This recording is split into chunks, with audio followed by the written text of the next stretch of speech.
విజయవాడలో ఒక 3 బిహెచ్కే లేదా 4 బిహెచ్కే ఫ్లాట్ చూస్తున్నారా? అయితే ఇది బందర్ రోడ్ కి దగ్గరగా ఒక మంచి ప్లెజెంట్ లొకేషన్ లో సేల్ కి వచ్చిన గేటెడ్ కమ్యూనిటీ ప్రాజెక్ట్. ఇంకా ఆలస్యం చేయకుండా కింద డిస్క్రిప్షన్ ఉన్న కాంటాక్ట్ నెంబర్ కి వాట్సాప్ కాల్ చేయండి.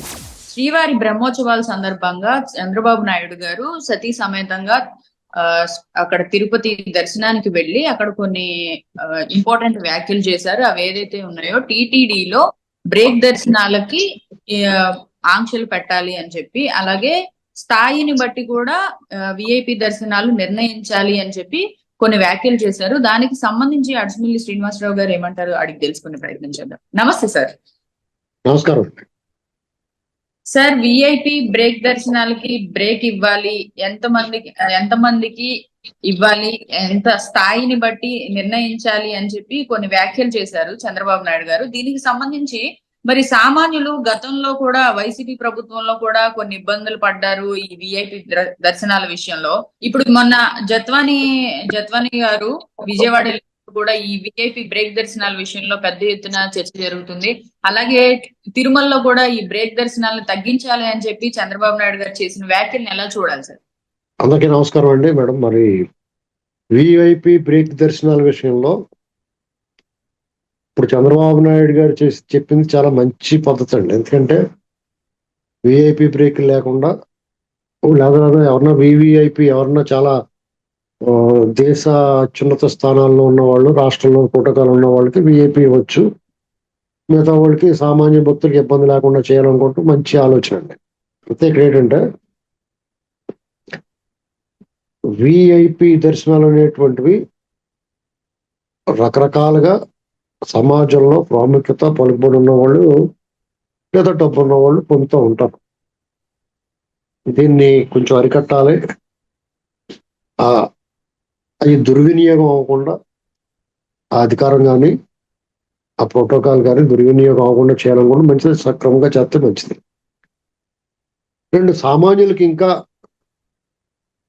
మెరుగ్గా సౌకర్యాలు కల్పించడం కానీ, దర్శనం త్వరగా లభించే విధంగా ఆలోచించడం కానీ కొత్త కొత్త ఆలోచనలు వస్తూ ఉంటాయి. అలా చేసి సామాన్యులు కూడా విఐపీల మాదిరిగానే దర్శనం చేసుకునేంత చేయడం అనేటువంటి మంచి ఆలోచన చేయాలి. ఎలాగంటే ఒక్కొక్కసారి తిరుమల తిరుపతి దేవస్థానంలో అధికారులు అత్యుత్సాహం ప్రదర్శిస్తూ ఉంటారు, భక్తుల పట్ల దురుసుగా ప్రవర్తిస్తూ ఉంటారు. ఏ ప్రభుత్వంలో చేస్తూ ఉంటారు. ఇప్పుడు తెలుగుదేశం వచ్చింది కూడా చాలా మార్పు వచ్చిందంటే ప్రసాదాల నాణ్యత, వెంగమాంబ, ఇలాంటివన్నీ కొన్ని మార్పులు ఉంటాయి. అయినా సరే అందులో ఉన్న వాళ్ళు ఏం మారరు కదా. అక్కడ ఉద్యోగులు జగన్మోహన్ రెడ్డి లాంటి దొంగోడు ఉన్నప్పుడు వాళ్ళే ఉంటారు, చంద్రబాబు లాంటి మంచోడు ఉన్నప్పుడు వాళ్ళే ఉంటారు. వాళ్ళు బుద్ధిని కొన్నాళ్ళు మాత్రం జాగ్రత్తగా ఉంటారు, తర్వాత మళ్ళీ మొదలెడతారు. ఇవన్నీ చూసుకోవాలి జాగ్రత్తగా. అయితే ఇక్కడ చంద్రబాబు గారు చెప్పింది చాలా బాగుంది. జగన్మోహన్ రెడ్డి హయాంలో ఎవడ పడితే ఆడు వెళ్ళిపోయి ఇంచక్క దర్శనం చేసుకుని వచ్చేస్తారు. చంద్రబాబు గారు వచ్చినోడికి రూల్స్ రెగ్యులేషన్ పెడతారు. అంటే ఇది ఎలా ఉంటుందంటే, ఒక ఇంటి యజమాని ఆయుషం ఉంటుందట, అది వేరే వాళ్ళు వచ్చి గవగవా తినేసిపోతారు. ఇంట్లో వాళ్ళు పెట్టేటప్పుడు ఆంక్షలు పెట్టి మీకు కొప్పిస్తాను, స్పూన్ ఇవ్వను, లేకపోతే ఆకులు వేస్తాను నాకండి, ఇలాంటివి అన్నట్టు ఉంటుంది అన్నమాట. అంటే జగన్మోహన్ రెడ్డి వచ్చినప్పుడు శోభ్రంగా అందరూ బాగా చేసేసుకుంటారు. వీళ్ళు వచ్చినవాడికి రూల్స్, మీకు క్రాప్ వేయించుకోవాలా, తలదూకోవాలా, బొట్టెట్టుకోవాలి, ఇవన్నీ చెప్తారు. ఇది మీకు అసంతృప్తి ఉంటుందా కార్యకర్తలు? ఉంటుంది సార్. అంటే ఇది దేవుడి దగ్గర ప్రజలందరూ సమానమే, అధికార పార్టీ కొంచెం ఎక్కువ సమానంగా చూసుకోవాలి. ఇప్పుడు ఒక ఎమ్మెల్యే ఉన్నాడు, ఎమ్మెల్యే తిరుపతి దర్శనానికి అతనికి ఒక ప్రివిలేజ్ ఉందనుకోండి, అతనికి కొంత ఈగో సాటిస్ఫై అవుద్ది. ఇది రాజకీయం తప్పదు. దేవుడి దగ్గర అందరూ సమానమైన, అవినీతిని ప్రోత్సహించకూడదు, అపచారాలు చేయకూడదు. కానీ కొంచెం నన్ను ముందు తీసుకెళ్ళండి అంటాం కదా. మరి ఏ గుళ్ళోకి వెళ్ళినా కానీ మనం కూడా అంటాం కదా, మీ ఊళ్ళో మీ వీధిలో ఉన్న రామాలయము లేకపోతే శివాలయము లేదా అమ్మవారి గుడో ఎక్కడికి వెళ్తే ఈ కార్యక్రమాలు, ఈ పర్వదినాల్లో చాలా రష్ ఉన్నప్పుడు ఎవరిని గబక్కం చేయట్టు తీసుకెళ్ళిపోతే బాగుండరా, బేగానే తొందరగా చేయిస్తే బాగుండరా అనుకుంటాం అనుకుంటాం. మరి అయితే ఇప్పుడు చంద్రబాబు నాయుడు గారు చేసిన వ్యాఖ్యల్ని అంటే అధికార పార్టీకి కొంచెం ఎక్కువ ప్రివిలేజెస్, ఇప్పుడు ప్రతిపక్ష పార్టీకి కొంచెం తక్కువ ఉంటాయి, ఇవి ఉండడం అయితే ఉంటాయి అంటారా? అలా కాదండి, అదే ఉండదు. ఆయన దాంట్లో అందరూ సమానమే, ప్రతిపక్షం వాళ్ళకే బాగా జరుగుద్ది. ఉమ్, అందరూ ఇప్పుడు అలా కాదండి, రెండు రెండు రెండు గ్రూపులు ఉన్నాయి. ఉమ్, ఆ రెండు గ్రూపులు మొదటి బంతిలో వాళ్ళు తినేస్తారు. ఉమ్, మీరు మంచి బూర్లు ఉంటాయి, పూర్ణాలు అంటారు కదా, మీరు నెయ్యి గట్ట వేసి బాగా పెట్టేస్తారు, మొదటి లైన్లో తినేస్తారు వాళ్ళు. రెండో లైన్ వచ్చినప్పుడు మనిషి కోటి అన్నారు కూడా ఎలా ఉంటుంది? అది మంచిదే, అందరికీ రావాలి కాబట్టి మనిషి కోటి అంటారు. చంద్రబాబు గారు మాట్లాడిన మాట చాలా మంచి మాట, కానీ ఆయన ఇంట్లో వాళ్ళకి, ఆయన ఇంట్లో వాళ్ళ టైం ఆయన పార్టీ వాళ్ళకి వాళ్ళకి కొంచెం ఇబ్బందిగా ఉంటుంది. దేవదేవుడి దగ్గర అందరూ సమానమే, కొంచెం వీళ్ళు ఎక్కువ సమానంగా చూసుకోవాలి. అపచారం చేయొద్దు, అక్రమాలు చేయొద్దు, అవినీతి చేయొద్దు. దీంట్లో అవినీతి లేకుండా చూసుకోండి. ఇప్పుడు ఎమ్మెల్యే ఎంపీయో ఓ ప్రివిలేజ్. నిన్న మొన్న చూసాం, వన్ టౌన్లో మనం పోటీ చేసి ఓడిపోయినోడు ప్రతిపక్షంలో ఉన్నాడు. శుభ్రంగా అతనికి పూర్ణకుంభ స్వాగతంలోనే స్వామివారి దగ్గర అర్చనలో వేద పండితులు వెళ్ళి దీవెనలోనే. ఆ దువ్వాడు సీరం ఓడిపోవడం కాదు, వాళ్ళు ఎవరినో తీసుకుపోయాడు. వాళ్ళందరూ పెట్టి కూడా తీర్థ ప్రసాదాలు ఇస్తున్నారు. అలాంటి వాళ్ళు వెళ్ళినప్పుడు బుద్ధి లేదట్రా మీకు, వాళ్ళని ఎలా రానిచ్చారని అనాలి, అంతేగాని మా వాళ్ళు మీ వాళ్ళు సమానమైన లైన్లో రండి అంటే బాగుంది. ఇది నేను ఒక సగటు పౌరుడిగా, నేను ఒక తెలుగుదేశం పార్టీ వాళ్ళు ఎలా ఫీల్ అవుతారో చెప్తున్నాను. అంటే జగన్ అన్న వాళ్ళు ఇష్టమైనట్టు చేసుకున్నారు, మా ఓడు వచ్చే మా మూతి ప్లాస్టర్ వేస్తున్నాడు అనుకుంటారు. ఇప్పుడు అదే జరుగుతుంది కదా సార్, అన్ని అంశాల్లో కూడా ఇది మొదలైంది కదా. ఇది ప్రక్షాళన చేస్తాడు చంద్రబాబు గారు. ఈయన ప్రక్షాళన చేసి వీళ్ళందరికీ మూతి కింద పైన కుట్టేస్తాడు ఏం చేయకుండా. మళ్ళా వాళ్ళు వచ్చి వాళ్ళు ఇష్టపడి చేసుకుంటారు, వీళ్ళేమో ఎర్రోళ్ళే చూస్తూ ఉంటారు. దీన్ని పరిష్కారం కొనుక్కున్నప్పుడు వాళ్ళు రూల్స్ పెట్టాలి. తిరుమల తిరుపతి దేవస్థానం అనే కాదండి, ఎక్కడన్నా సరే ఏ విషయంలోనైనా. ఇప్పుడు మీ కూడా మీ ఇంట్లో మీ పిల్లలు ఉంటారు, వాళ్ళతో పాటు ఆడుకునే వాళ్ళు అవతల వాళ్ళు ఉంటారు. వాళ్ళకి కావాల్సిన చాక్లెట్లు, బిళ్ళలో బిస్కెట్లు కొనిపెట్టేసి వాళ్ళకి మాత్రం మీరు తినకూడదు, మీకు హెల్త్ పాడైపోద్ది అంటే కుదురుతుందా? వీళ్ళకి ఎలాగుంటుంది? మీరు చెప్పింది మంచిదే, చాక్లెట్లు బిస్కెట్లు ఆ జంక్ ఫుడ్ తింటే మీ ఆరోగ్యం పాడైపోద్ది అది నిజమే. కానీ మీ పిల్లలు ఏమనుకుంటారు? మాకు పెట్టలేదు, వాళ్ళకి పెట్టేస్తుంది మా అమ్మ అనుకుంటారు.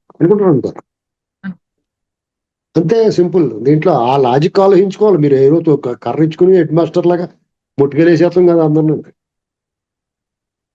ఇలాంటి చిన్న చిన్న విషయాల్లోనే కార్యకర్తలకు అసంతృప్తి. ఇప్పుడున్న అసంతృప్తి చంద్రబాబు గారు ఏదో రాష్ట్రాన్ని పాడు చేస్తాడని కానీ, లేకపోతే ఏదో అవినీతి చేస్తాడని కాదండి అసంతృప్తి. ఆయన బ్రహ్మాండం చేస్తాడు. అసంతృప్తి ఎలా ఉంటుందంటే ఇలాంటి చిన్న విషయాలు ఇదే చూసుకోవాలా, ఎన్నట్లు బ్యాలెన్స్ చేసుకోవాలా. ఇప్పుడు సపోజ్ ఆ పార్టీ కోసం కష్టపడిన ఉంటాడు, దర్శనానికి వెళ్ళాలనుకుంటాడు, ప్రోటోకాల్ శుభ్రంగా దండగట్ట ఇచ్చేసుకోవాలనుకుంటాడు, దేవుడి దగ్గర తీసుకుని. ఆ అర్చకులు అందరూ కూడా వేద ఆశీర్వాచనం తీసేసుకోవాలనుకుంటారు. నువ్వు లైన్లో రాహే మోకాళ్ళ మీద ఎక్కుంటారా అంటే ఎలా ఉంటుంది? కోరుకుంటారు కదా వాళ్ళు. అంటే మీరు లాజికల్ గా ఆలోచించండి.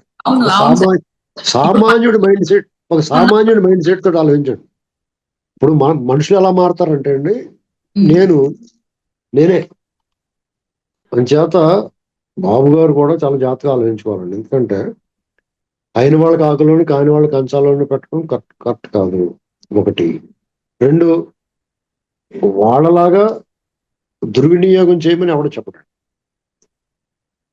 తెలుగుదేశం పార్టీ అభిమానులు, సానుభూతి పరులు, ఈ కూటమి ప్రభుత్వానికి సంబంధించిన వాళ్ళు, వాళ్ళకి దక్కాల్సిన ప్రివిలేజ్ వాళ్ళకి దక్కాలి ఎందులో ఉన్నా సరే.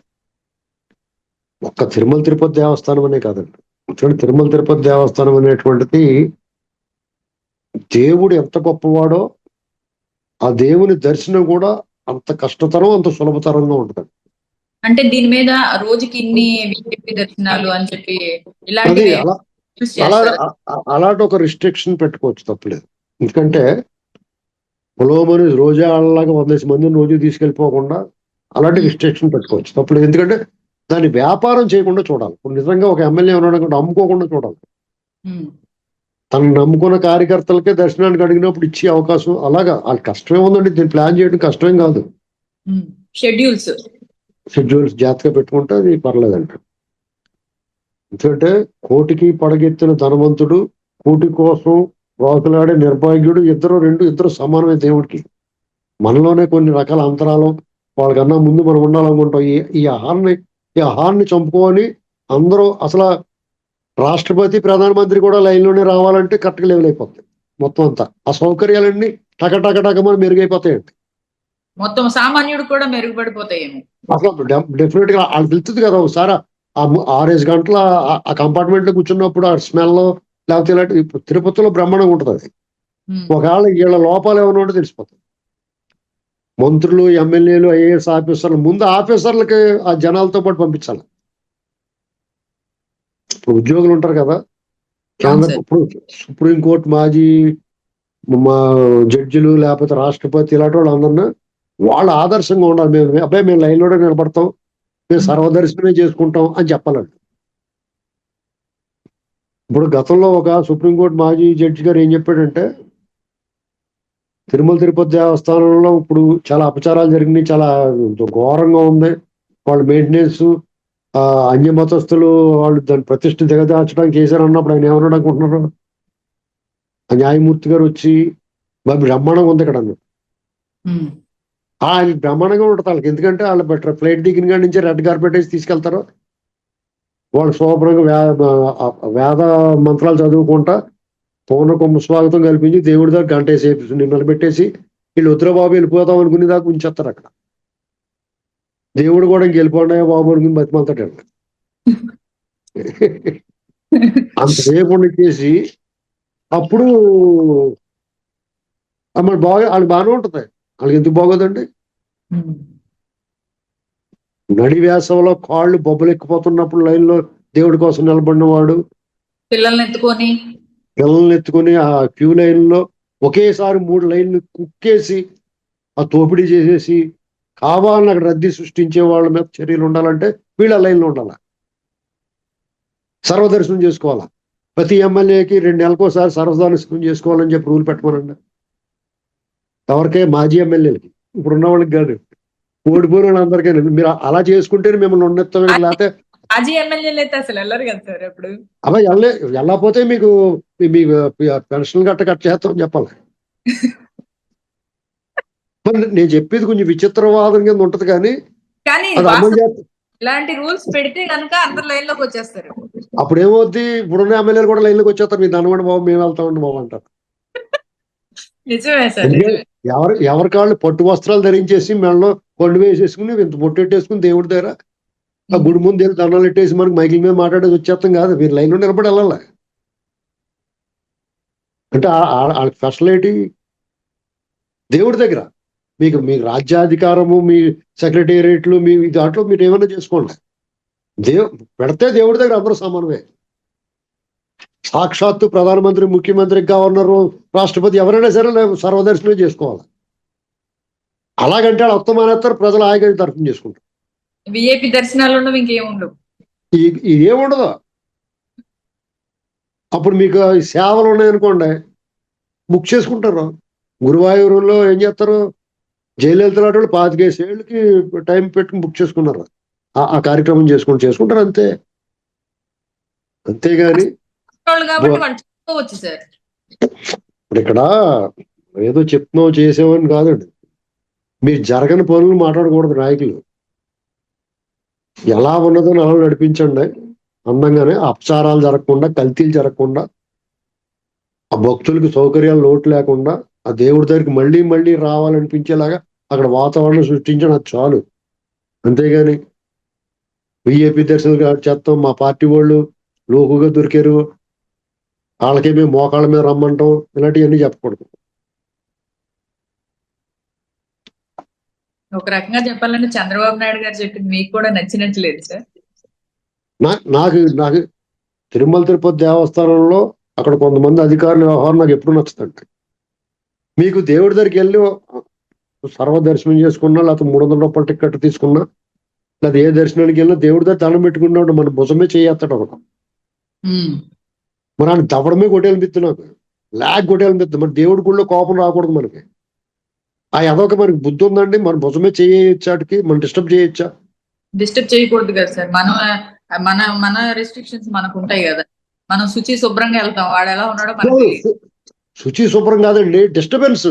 దేవుడికి మనం ఒక్క సెకండ్ లో మనం ఏదో కోరేసుకుంటాం, మాకు ఒక ₹1,00,00,000 కావాలా, మా అబ్బాయి పెళ్లి కావాలా, లేకపోతే మాకు లాటరీ తగిలేయాలనో, లేదా ఎమ్మెల్యే టికెట్ రావాలనో, లేకపోతే మా పంటలు బాగా రకరకాల కోరికలు ఉంటాయి కదా. నాలంటి అవడం దేశం బాగుండాలని కోరుకుంటాడు ఒకడో ఇద్దరు.